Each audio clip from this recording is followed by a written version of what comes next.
কবে আপনার পার্টনার আপনাকে কল মেসেজ করবে? চলুন দেখে নিই। আপনার পার্টনার এই মুহূর্তে আপনার কথাই খুব বেশি ভাবছে। ২ সপ্তাহ থেকে ২ দিনের মধ্যে আপনার পার্টনার কথা বলতে পারে। কোনো কিছু ডিসিশন নিচ্ছে এই মুহূর্তে। আর ডিসিশনটা আপনারই ফেভারে। কারণ আপনি উনার জান। আপনাকে উনি কোনো মতেই ছাড়তে পারবেন না। একটু লেট হতে পারে, বাট হ্যাঁ, ডিসিশন আপনারই পক্ষে হবে। আপনি যদি কোনো ডিসিশন নিয়েছেন বা কোনো অফার দিয়েছেন, সেই অফারটা সেই সময় নেয়নি, তো এই মুহূর্তে আপনার পার্টনার রিগ্রেট করছে। পাস্টে যে জিনিসগুলো ঘটে গেছে সেই জিনিসগুলো নিয়ে এই মুহূর্তে ভাবছেন। এই সম্পর্ক নিয়েও উনি ভাবছেন যে এই সম্পর্ক অনেক টাইম উনি নষ্ট করেছেন শুধু শুধু নিজের মাইন্ডের জন্য।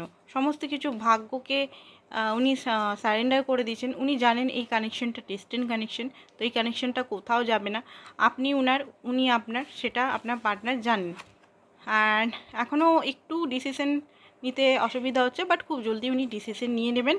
Thank you so much. ২ দিনের মধ্যেই কল পাবেন।